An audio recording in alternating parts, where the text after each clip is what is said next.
Құрметті Азаматхан мырза, сіз қазір қоғамда ең белсенді адамдардың бірісіз. Қазіргі жағдайға байланысты ой пікіріңізді ақпарат құралдарынан айтып жүрген. Жалпы сізге қойылатын алғашқы сұрақ мынадай: қазір теңге құлап, доллар бағамы өсіп бара жатыр. Бұл қандай не әсер етіп отыр? Қандай жағдайда бұл орын алып жатыр? Қандай жағдай? Сіз бұған не айтасыз? Бұл жерде біз түсінуіміз керек. Мысалға, егер санкцияны алатын болса, жаңа Ресейге қойылған, қалай ол сөз айтылды, бірден доллардың бағамы көтеріліп кетті. Ол қандай себептен болды? Бұл экономикалық нақты бір жағдайдан пайда болып тұр ма? Немесе бұл үрейден пайда болған импульс па? Міне, әрине, бұл үрейден пайда болған импульс болып отыр. Доллардың бағамы көтеріліп кеткені. Бұған байланысты енді біреуге бұл үрей болуы мүмкін, біреуге бұл пайда болуы мүмкін. Ал мына валюта саудагерлеріне бұл мықты пайда. Бұл жерде әрине біз түсінеміз, валюта саудагерлері кім? Ол біріншіден жаңағы банктердің қожайындары, тағы да олигархтар, тағы басқалар. Өйткені олар теңгемен аз курспен доллар алып, доллар қымбаттаған кезде теңгемен оны өткізіп, жаңағы белгілі қаражатты қайтарып, пайдаға кеңеледі. Оны бәрі математикалық түрде түсінуге болады. Сондықтан, құрметті достар, бүгінгі позицияда мемлекеттік жақтан көрсетіп отырған ұлттық банк позицияны әлсіз қылып көрсетіп отыр. Нақты жаңағы бақылауға алмай отыр. Мысалға, байқасаңыздар, доллар жаңағы 319-дан көтерілгеннен бастап, бірден 365-ке дейін көтерілді, одан кейін 355-ке қайта түсті, одан кейін 372-ке қайта көтерілді, 365-ке түсті, одан 380-ге барды, қайта түсті, одан 387-ге барды, қайта түсті, тағы басқа осындай жағдайлар болды. Себебі не? Өйткені жаңағы долларды бағамын ұлттық банк бақыламай отыр. Қауқарсыз деп айта алмаймын, бақыламай отыр. Демек, сіз көңіліңіз ұлттық банктың қазіргі жүргізіп отырған қаржы саясатына толмайды ғой? Әрине, қазіргі ұлттық банктың позициясы әлсіз болып отыр. Себебі, біз білеміз, бізде екінші дәрежелі банктар жеткілікті. Олардың бәрін өзінің қожайындары бар, акционерлері бар. Акционерлердің бәрі олигархтар. Олар өзінің қаражатын долларда ұстап отырған үлкен олигархтар. Олар жер асты байлығын шетелге сатып отырған, әртүрлі инвестицияны шетелден әкеліп проекттер жасап отырған олигархтар. Олар үшін бүгінгіні доллардың бағамы өскені олар үшін өте пайдалы. Олар пайдаға кенеліп отыр. Сондықтан, ал біздің ұлттық банктың басшылары оларға өз сөзін жүргіземей отыр деген сөз. Кезінде есінде болсаңыз, Марченконың кезінде, Марченко ұлттық банктың төрағасы болған кезде осы мәселелер бақылауда болды. Ол кезде, білесіз, ұлттық банк көптеген екінші дәрежелі банктармен қақтығысқа ұшырады. А бүгінгі ұлттық банк оған істей алмай отыр. Себебі оған өте көп. Бір себептерінің бірі, мысалға, екінші дәрежелі банктар олардың өздерінің адым ресурстарын жоғарылығына арқасында ол өз позицияларын істеткізіп отыр. Мысалға, біз түсінуіміз керек, экономиканың көлеңкелі жағы бар, көлеңкелі қаражат айналым жағы бар. Сол көлеңкелі экономиканы егер бақыламасақ біз, онда біздің теңгемізге қатты әсер береді. Себебі, мысалға, 2015 жылғы статистика бойынша Ресейде сыртқа шығатын қаражатты есептеген кезде 400 миллиард доллар деген есепті айтқан етін. Ал енді біз Қазақстандағы сыртқа кететін қаражатты 10 есеге аз дегенсек 40 миллиард доллар. 40 миллиард долларды 365 күнге бөлетін болсақ, күніне экономиканың көлеңке жағы, қаражат жағы күніне 100 миллион долларға сұраныс туып тұр. Сұраныс. Ол деген сөз не? Олардың бәрі екінші дәрежелі банктар арқылы Қазақстандық фондтық биржаға келіп доллар сатып алады. Енді қараңыз. ал ол жалған сұранысты туғызып отыр. Жалған. Сол арқылы біз айтамыз, біз ұлттық банк айтады, нарық бүгін доллардың нақты бағасын айтты, құнын айтты деп айтады. Ол жалған ақпарат, жаңа көлеңкелі жағымен болып отырған нәрсе. Бізде бүгін күні қаражат бақылау комитеті бар, жаңағы ұлттық жаңағы агенттік бар, жемқорлыққа қарсы, жаңа әртүрлі мемлекеттік жаңағы фискалдық мекемелер бар. Олар не үшін осы мәселені бақыламайды? Не үшін олар жаңағы екінші дәрежелі банктарды тексермейді? Не үшін олар ұлттық банктың жұмысын тексермейді? Ұлттық банк өзі не үшін инициатива туғызып екінші дәрежелі банктарды тексермейді? Қайдан қаражат көздері келіп жатқан? Сондықтан, ал біздің егер Қазақстанда фондтық биржа туралы айтатын болсақ, ол бүгінгі күні үлкен айырбастау пункті. Егер сіздер көшеде жүрсеңіздер көресіздер, әртүрлі айырбастау пункттары бар. Ал енді бұл Қазақстандық фондтық биржа тура сондай айырбастау пункті бүгін. Келіп, әртүрлі банктар келіп доллар сатып алады. Міне. Сондықтан нақты айтатын болсақ, нақты экономика Қазақстанда ол бүгін ешқандай дағдарысқа ұшырайтын жағдайда емес. Тек қана жаңағы жалған қаражаттың айналымымен біз теңгемізді әлсіретіп отырмыз. Теңгеміз әлсіреген сайын экономикамыз тұрақсыз болады. Экономикамыз тұрақсыз болатын болса, онда бірден шағын орта кәсіпкерлер құрдымға кетеді. Өйткені олардың айналымдағы ақшасын бәрі теңгемен, олар теңгемен ғана өздерінің бизнес жоспарларын жасай алады. Жоспарлардың бәрі теңгемен жасалғаннан кейін олар ертең доллардың құны қандай білмегендіктен олар ертең күнге жауап бере алмайды. Солай біздің шағын орта кәсіпкерліктің бәрі құрдымға кетеді. А шағын орта кәсіпкерліктің бәрі құрдымға кетті деген сөз ең бірінші халықтың әл-ауқатына әсер береді. Өйткені мысалы ауылды жерді қарайық. Ауылды жерде, аудандық орталықтарында халықтың көбісі шағын орта кәсіпкерлікте өмір сүреді. Енді ол туралы біз талай видеода айттық. Мына мәселеде осыған мемлекет көңіл бөлу керек. Мемлекет не істеу керек? Қандай шара қолдану керек дәл қазіргі жағдайда? Енді айтатын болсақ, әр мемлекеттің өзінің мемлекеттік ұлттық позициясы болу керек, амбициясы болу керек. Макроэкономикалық жағдайда қарайтын болсақ, біздің бизнестің өзі екіге бөлініп кетті. Шағын орта кәсіпкерлік пен үлкен бизнес, олигархтардың бизнесі болып. Ал олигархтардың бизнесі теневой экономиканың жаңағы бақылаушылар болып отыр бүгін. Ал олар өзінің влияниясын мемлекеттік мекемелерге жүргізіп отыр бүгін.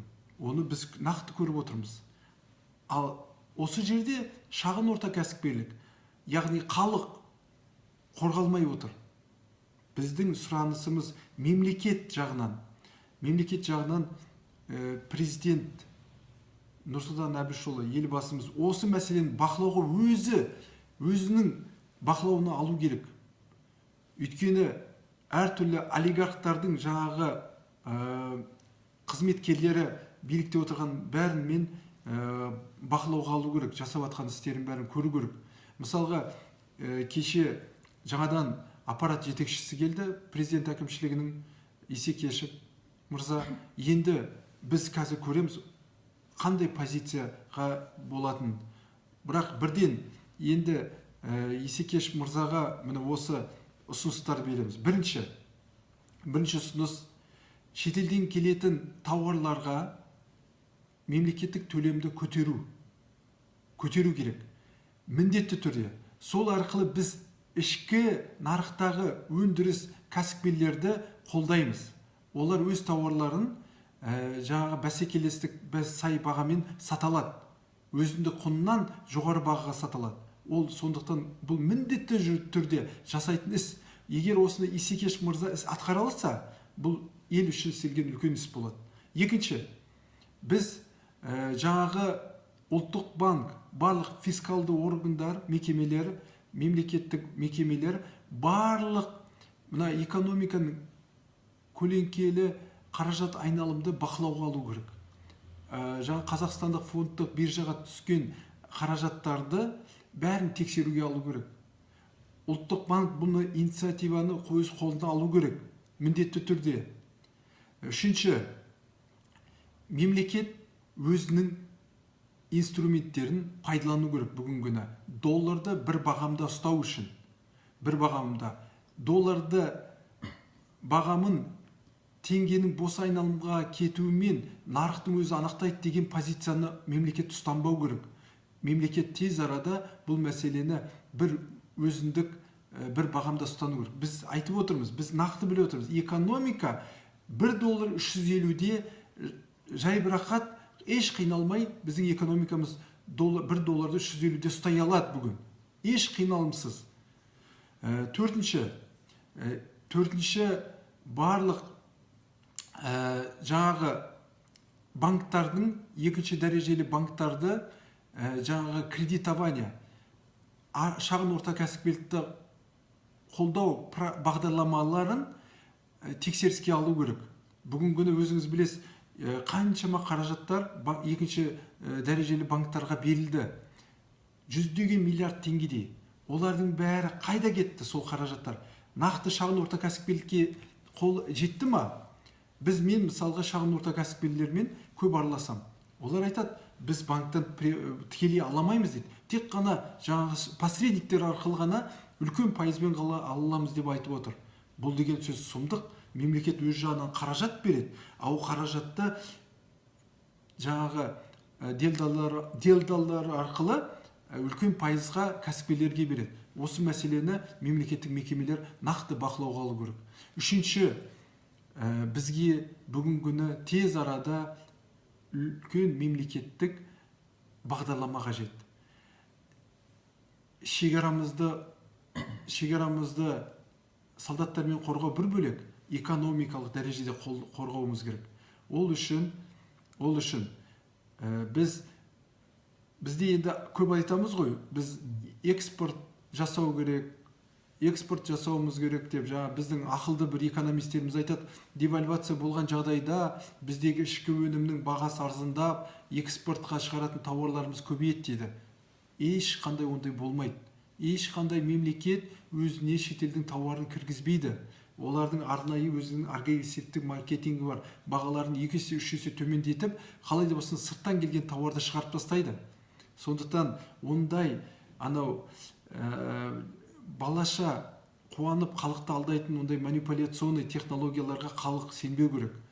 Бұл жерде біз түсінуіміз керек. Экспорттық потенциал тек қана шикізат өнімдерінде, шикізатта ғана бар. Ал біз жаңағы халықтың пайдаланатын өнімдерді жасау, ол біз ішкі нарыққа жасауымыз керек. Сыртқы нарықты бізге әзірше ойлаудың қажеті жоқ. Сыртқа қазір ішкі нарықты өзіміз қамтамасыз етуіміз керек. Ішкі нарық отандық кәсіпкерлікті қолдау керек дейсіз. Отандық кәсіпкерлерді қолдаған кезде оларды жаңағыдай өтірік әртүрлі армандарға жібермей шетелге сатуға, Қытайға, тағы басқа елдерге деген сияқты. Ол керек емес. Ішкі сұранысты қамтамасыз ету керек. Ішкі сұранысты. Мысалға, киім-кешек, тамақ, мысалы ет өнімінің өзі біз бәсекелікке сай бағаны қамтамасыз етуіміз керек. Белгілі дотациялар арқылы мемлекет ішкі өнімдерді қолдауымыз керек. Сол кезде ғана біз экономикамызды шынықтыра аламыз. Енді мысалға айтатын болсақ, Қырғыз елі. Қырғыз елінде ашық нарық бар ол жерде. Өйткені 90% шағын орта кәсіпкерлік ұстап тұр экономикасы. Міне, ол жерде нарық бар, ол жерде жаңағы доллардың бағамын нарық анықтайды. Ал бізде ондай жоқ. Бізде бәрібірде сырттан келіп отқан қаражатпен біздің жаңағы банктарымыздың екінші дәрежелі олигархтардың түсінігімен доллардың бағамы белгіленіп отыр. Сондықтан, құрметті достар, теңгені бос айналымға жіберу мен нарықтың өзі доллардың бағамын анықтайды деген ойларға мен қарсымын. Біз оны тоқтатуымыз керек. Егер біз ертең болашақта шағын орта кәсіпкерлікті ары қарай дамытатын болсақ, бұл жерге мемлекет бірінші орын, бірінші мемлекет осыған кірісу керек. Мемлекеттің қолында бұның бәрі. Мемлекеттің қолында. Мемлекет енді кәсіпкерлігін бастап жатқан азаматтардың обалына қалмау керек. Халықтың обалына қалмау керек. Халық қиыншылыққа келмеу керек. Халықты қалай да болсын қолдап, қорғап қалуымыз керек. Ол үшін жаңағы айтылған істерді жасауымыз керек. Негізі мен сізге айтайын, бүгінгі күні инструменттер жеткілікті экономикалық. Біздің біз теңгемізді бір қалыпта экономикалық, доллардың бағамын бір қалыпта ұстау үшін, экономикалық тұрақтылықты қамтамасыз ету үшін біздің экономикалық инструменттеріміз жеткілікті. Ал енді біреулер айтады ғой, Ресеймен байланыстырып бізді. Мен оларға сұрақ қоямын. Біз шикізатты қай елге сатып жатырмыз? Біз шикізатты Европа елдері мен Қытайға сатып жатырмыз. Яғни біздің бюджетіміздің негізгі формироваться ететін жағы ол Ресеймен байланысты емес. Менің ойымша, енді мен нақты осы нарықта өмір сүріп жүргеннен кейін көріп отырмын. Біздің экономикамыз Ресеймен байланысты емес, Ресейдің экономикасы бізбен байланысты. Өйткені Қазақстанда Ресейдің тауарлары қазір толып тұр. Барлық дүкендерде, барлық неде Ресей үлкен өзінің көп тауарын біз Қазақстанда сатып отыр. Яғни біз егер мемлекет көтерілімді қазір көтеретін болсақ, бірден ол Ресейге әсер береді. Бізге Қазақстанға ешқандай әсер жоқ. Біз ішкі кәсіпкерлерді стимулировать етеміз. Сұранысты көбейтіп, ұсынысты туғызамыз. Сондықтан, құрметті достар, бұл мәселеге көңіл бөліңіздер.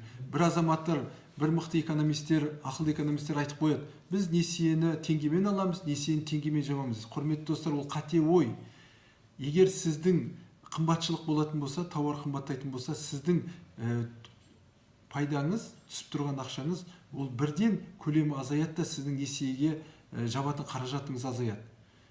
Одан кейін тағы бір мықты ақылды экономистеріміз айтып қояды. Біз қазақстандық ішкі өнімді девальвация арқылы өзінде құнды азайтамыз дейді.